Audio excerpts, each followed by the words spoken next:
T'as parlé de ce projet combien de fois? Tu l'as expliqué à combien de personnes? Donne-moi toutes les fois où t'as écrit en story qu'il fallait qu'on reste connecté, que ça arrivait bientôt. Et maintenant, dis-moi, où est-ce qu'il en est le projet? Qu'est-ce que ça devient? La plupart du temps, c'est pas un problème de paresse. C'est que parler d'un projet donne l'impression qu'on l'a déjà réalisé sans vraiment l'avoir fait. Ton cerveau est déjà récompensé, donc il avance plus. Je sais qu'on entend beaucoup le fait qu'il faille partager ses rêves, partager sa vision, mais la réalité, c'est que c'est probablement la chose qui te bloque. Comme d'habitude, pas de blabla, on entre directement dans le vif du sujet. Mais avant ça, abonne-toi, like, commente, hype la vidéo pour que d'autres personnes puissent la voir. Et mes carnets de productivité 31 jours sont toujours disponibles, le lien est dans la description et on est parti pour le premier point de cette vidéo. Annoncer un projet, c'est en réalité annoncer sa mort. Pourquoi est-ce que parler de ces projets, en général, nous fait les abandonner? C'est très simple. Il y a des neuroscientifiques qui ont poussé la recherche sur le sujet. Il y en a une de l'université de New York en particulier qui consistait à ce que certaines personnes annoncent du coup en avance certains projets qu'ils voulaient mener à bien. On s'est rendu compte que lorsque tu parlais de quelque chose que tu n'avais pas encore fait à des gens, ton cerveau ressentait d'emblée cette sensation de satisfaction d'un projet déjà fait. Ce qui fait que ton intérêt diminue drastiquement parce qu'au lieu d'attendre d'avoir fourni les efforts et d'avoir un travail tangible entre les mains pour que les gens puissent le voir, te féliciter, te donner leur avis, il t'a suffi de simplement en parler pour que, dans la réalité de ton cerveau, ce soit déjà fait. Donc t'as plus d'intérêt pour ça. Quand la dopamine est déjà libérée, alors la motivation chute. Et c'est quelque chose qui est totalement normal. C'est pour ça qu'à chaque fois que t'as de superbes idées et que t'en fais part à tes proches, soit tu te sens déjà très satisfait parce que si tu leur en as parlé, c'est que c'est déjà vrai, c'est déjà réel, soit tu es simplement démotivé parce que leur réaction n'était pas à la hauteur de tes attentes et donc tu t'es remis en question,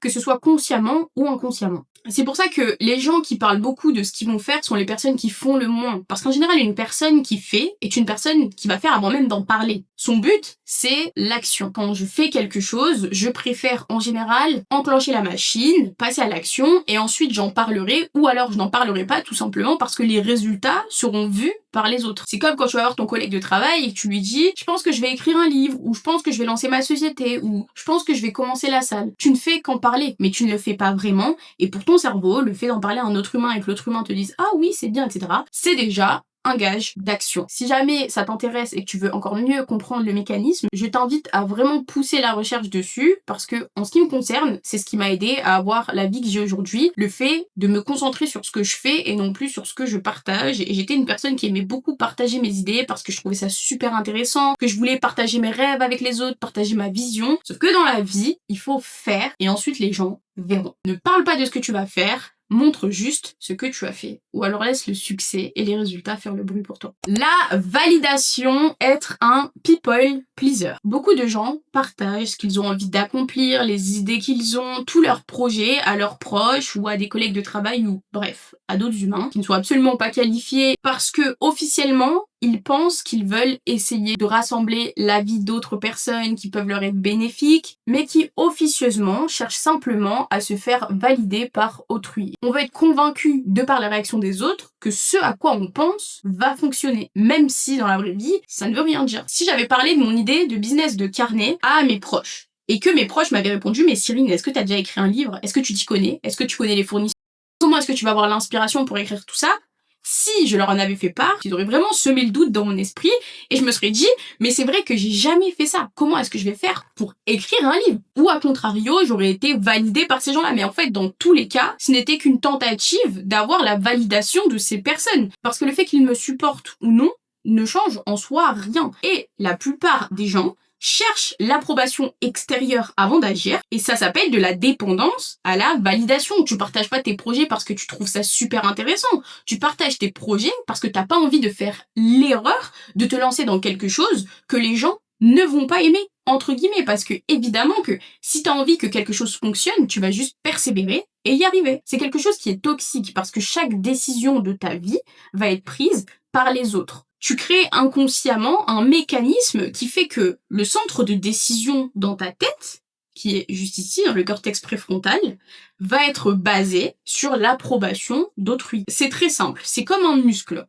Plus tu demandes l'approbation des autres, que ce soit conscient ou inconscient, attention, hein, je te dis pas que tu vas voir les gens et que tu leur dis « Qu'est-ce que tu penses? Est-ce que tu penses que ça va fonctionner ?» C'est juste, Pourquoi est-ce que tu vas leur demander? Pourquoi est-ce que tu vas leur en parler? Est-ce que c'est pour avoir leur validation ou non? Et sois honnête avec toi. Au plus tu vas demander l'approbation des autres, au moins tu vas être capable de te faire confiance et de prendre des décisions seul. Ce qui fait que tu vas atrophier ce muscle de la prise de décision. Le problème, c'est que quand tu atrophies ce muscle, t'es plus capable de passer des obstacles comme les petits soucis, les doutes, le fait de ne pas savoir par où commencer. Et chaque petit obstacle devient une raison de s'arrêter. J'avais des amis, moi, qui voulaient se lancer sur les réseaux sociaux, mais c'était il y a plusieurs années, c'était quand moi j'étais en train de me lancer. Et ces gens-là parlaient à leurs collègues de travail qu'ils ne connaissaient absolument pas, parlaient à leur famille de quelle vidéo est-ce qu'ils avaient posté. Est-ce que tu penses que je devrais me maquiller comme ça pour faire cette vidéo? Est-ce que tu penses que je devrais parler de ce genre de sujet? Et en fait, avec le temps, ils se sont jamais lancés. Ces gens-là ne sont pas sur les réseaux sociaux parce qu'ils attendaient une sorte de super réaction de la part des autres, de sorte à se convaincre eux-mêmes qu'ils pouvaient se lancer. Sauf que dans la vie, quand tu veux faire quelque chose, tu le fais. T'as pas besoin d'aller demander à tout le monde et t'as pas besoin d'aller en parler. Il faut arrêter d'aller chercher la permission. Les gens qui sont dans ce genre de situation, en général, sont dans le déni. Ils ne se rendent pas compte que la raison pour laquelle ils racontent leur vie, c'est parce qu'ils ne croient pas réellement en eux-mêmes. T'as pas besoin que quelqu'un te dise que ton idée est bonne. T'as juste besoin de la tester et là t'auras ta réponse. Parler beaucoup, c'est un signal qui est négatif. Les gens qui réussissent dans la vie, les gens qui font des choses, sont des gens qui parlent peu, mais qui ne parlent pas pour rien. Je vais donner un exemple très simple. Je vais prendre Beyoncé. Moi, j'aime bien l'exemple de Beyoncé. Beyoncé, c'est une personne qui fait pas beaucoup d'interviews. C'est une personne qui se présente pas beaucoup dans les lieux publics. Et tu vas me dire, oui, mais c'est une star internationale. Mais c'est une chose qu'elle a commencé à faire à une époque où c'était pas la Beyoncé d'aujourd'hui. Parce qu'elle a compris très rapidement que les gens allaient parler d'elle, elle allait faire du bruit et elle allait rencontrer du succès quand son travail allait être vu. Donc, ce qu'elle faisait, c'est que pendant des semaines, pendant des mois, elle s'entraînait, elle dansait, elle chantait, elle voyait ses équipes juridiques, elle voyait ses équipes de production, enfin bref, elle faisait tout ce qu'elle devait faire, elle travaillait dur tous les jours pour que le jour où elle annonce qu'il y a un concert, les gens viennent et les gens se rendent compte que, en effet, elle a bossé. Et elle a pas parlé, elle a pas fait de bruit, elle a pas fait de vlog, elle a pas fait d'émissions de télé-réalité, elle a juste travaillé et ensuite, son travail a fait du bruit pour elle. Et maintenant, les gens disent qu'elle a une super éthique de travail, les gens disent qu'elle est super talentueuse, tout ça sans qu'elle ait besoin d'être influenceuse ou quoi que ce soit. Alors que quand j'ouvre Spotify, moi en général, j'ai les pubs, maintenant j'ai Spotify Premium, mais quand j'avais les pubs des chanteurs, et les chanteurs disaient oui, c'est nanana nanana, va écouter mon nouvel album. J'ai jamais entendu Beyoncé faire une pub pour mettre en avant son travail, parce qu'elle n'en a pas besoin. C'est pas une personne qui parle, c'est une personne qui fait. Elle fait de gros concerts, elle fait de gros albums, elle travaille dur. Donc là, je t'ai pris un exemple top du top, mais le silence, c'est pas le fait d'être invisible, c'est le fait de choisir ce que tu partages. Tu partages tes résultats, tu partages ce que t'as appris, tu partages des processus, mais tu partages pas ton intention de... Parce que ça sert à rien. Ça sert juste à te faire valider et à recevoir cette dopamine du fait que le projet existe déjà, sans même que t'aies fait quoi que ce soit de tangible. C'est ça la nuance que je veux faire dans cette vidéo. Le fait de ne pas parler de tes projets et de ce que tu vas faire, ça veut pas dire que tu dois disparaître, ça veut pas dire que tu dois avoir honte ou que tu dois te cacher. Ça, c'est même une très mauvaise idée parce que c'est important d'être là, d'être sur la place publique, que les gens te voient, que les gens t'écoutent, que les gens sachent à quoi tu t'intéresses. C'est comme ça que tu débloques des opportunités et des connexions, même des feedbacks qui sont utiles, mais il faut filtrer ce que tu dis. C'est pas une question de mystère, c'est une question de protection. Tu peux partager les moments où tu as des petits doutes, tu peux partager ce que tu as appris en faisant. Mais partager ce que tu comptes faire est une mauvaise idée parce que tu ne l'as pas fait. T'as rien à prouver avant d'avoir quelque chose à montrer. Maintenant, parlons de la nonchalance. Il y a deux choses à ne pas confondre. La première, c'est travailler en silence, de sorte à ce que personne ne dérange ton évolution,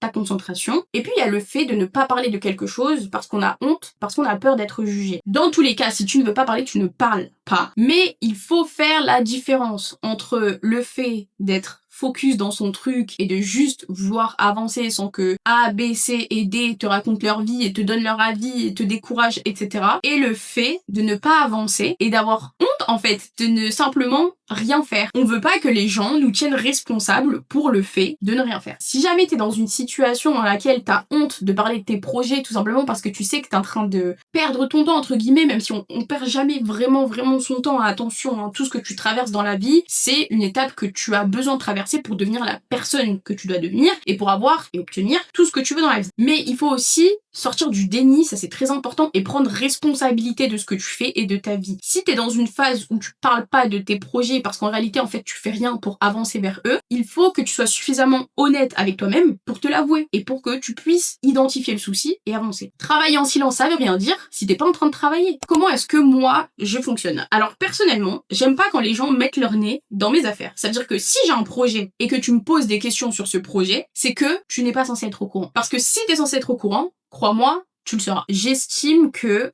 on a le droit à avoir une vie privée, on a le droit d'avancer seul et tranquillement sans que les gens viennent donner leur avis sur ce que tu fais. On a le droit de mal faire les choses, on a le droit de mal les faire pendant longtemps. L'important c'est qu'on le fasse, qu'on avance à notre rythme. Si t'as envie de te mettre un coup de pression, tu te mets un coup de pression. Mais j'estime vraiment que je n'ai pas à recevoir de conseils extérieurs que je n'ai pas demandé. Ça veut dire que certaines personnes vont en fait te donner leur avis, qu'il soit positif ou négatif, te proposer de nouvelles ouvertures alors que ce n'est pas le moment pour toi. Évoluer, c'est bien, avoir de nouvelles façons de penser, c'est bien, mais il y a des moments dans la vie où tu n'es simplement pas en état de recevoir une nouvelle perspective de la part d'autrui. Ça peut littéralement te détruire, en fait, détruire la lancée dans laquelle tu es. Je l'ai beaucoup vécu avec les réseaux sociaux parce que quand t'as une vidéo qui perce, les gens t'envoient des messages, donc t'as tout type de personnes. T'as les gens qui regardent tes vidéos qui aiment beaucoup, donc ils disent ce que tu fais c'est super, n'abandonne pas, ça c'est top. Et puis après t'as un autre type de personne qui vient juste avant le hater dans ma tête, c'est les gens qui viennent te conseiller de faire différemment. Comme si ce que tu faisais actuellement, en fait, n'était pas assez bien et que leur perspective était bien plus, je sais pas si le mot c'est valorisante, performante, je sais pas, honnêtement je sais pas, mais comme si leur perspective était meilleure. En gros. Alors que c'est ton travail, c'est ton identité, c'est toi qui as construit ça. Et donc moi c'est pour ça que je ne partage pas mes projets avant qu'ils ne soient réalisés, parce que je n'ai pas envie que quelqu'un vienne mettre son nez entre mon idée et ma réalité. Voilà. Par exemple, avec mon carnet, maintenant que je l'ai réalisé, si quelqu'un veut l'acheter et ensuite me donner son avis sur comment l'améliorer, etc., là ok. Mais entre le moment où j'ai commencé à l'écrire et le moment où je l'ai sorti, personne n'était au courant. Personne n'était au courant que j'allais sortir ce carnet. Parce que c'est mon idée, c'est ma propriété, c'est ma liberté. Donc moi c'est comme ça que je vois les choses. Si le projet n'est pas, alors personne ne sait. Si tu ne sais pas, c'est que tu ne devais pas savoir. Dans la vie, l'important c'est l'action et les gens ne doivent pas se mettre en travers de ton chemin. L'action c'est vraiment super important. C'est ce qui fait que tu obtiens les choses que tu veux. Tu veux une alternance, c'est le fait d'aller harceler les gens sur LinkedIn ou dans la vraie vie qui va faire que tu vas l'obtenir. Si tu veux un travail, c'est le fait d'aller harceler tous les business dans un rayon de 10 km qui va faire que tu vas en trouver un. Si tu veux percer sur les réseaux sociaux, c'est le fait de poster tes vidéos qui va faire que tu vas percer. Avec évidemment beaucoup de temps et beaucoup de persévérance, le truc c'est que tes roues tournent à pleine vitesse et que les gens peuvent rapidement devenir des bâtons. En plus de ça, c'est pas juste les gens le problème, c'est aussi toi. Pourquoi est-ce que tu vas récolter l'avis de personnes qui ne sont pas qualifiées, qui ne vont probablement pas t'aider plus que ça? La vérité, c'est parce que tu veux être validé par ces personnes-là, mais la seule validation dont tu as besoin, c'est la tienne. Et le fait que tu penses à quelque chose suffit pour que tu passes à l'action. Donc c'était tout pour cette vidéo. S'exposer à l'avis des gens, c'est prendre bien trop de risques, surtout si t'es une personne qui en soi sait ce qu'elle veut faire. Et dans le cas où tu ne sais pas ce que tu veux faire, que tu as juste l'idée, je pense que tu dois aussi faire attention au fait de ne pas être ton propre ennemi et à ne pas trop juger et trop poser de questions, parce que des amis à moi qui se posent énormément de questions, trop de questions quand ils veulent faire quelque chose, j'en ai plein, et au final tu finis paralysé. Trop analyser, ça ne sert à rien. Trop demander l'avis des gens, c'est encore plus inutile. Les réseaux sociaux sont déjà là à te ronger le cerveau. Tu n'as pas besoin de t'infliger le fait de parler avec des gens autour de toi, de ce que tu veux accomplir dans la vie. Passe à l'action, trompe-toi, recommence. Doute un peu, remets en question et avance. C'est comme ça qu'on construit son caractère, c'est comme ça qu'on construit une personnalité et c'est comme ça qu'on construit la vie. J'allais dire de nos rêves, mais en fait une vie qui nous convient et dans laquelle on se sent bien, épanoui et heureux. Sur ce, on s'attrape très prochainement pour une autre vidéo. Oublie pas de liker, de mettre un petit commentaire, d'accord, si t'es arrivé jusqu'à la fin. J'aimerais que tu écrives quelque chose par rapport au fait de trop partager, trop parler, parce que quand j'étais jeune, moi, mais qu'est-ce que je racontais ma vie et du coup je ne faisais rien, parce que les gens vont te dire « Ah mais ça c'est pas possible, mais ça c'est quoi, etc. » Comme je l'ai dit précédemment, le lien de mon carnet est dans la description. Merci à tous ceux qui m'ont déjà fait confiance, franchement je suis trop heureuse et il y a que de belles choses qui arrivent. J'espère pour toi aussi. On s'attrape pour la prochaine vidéo dimanche à 17h45. Prenez soin de vous.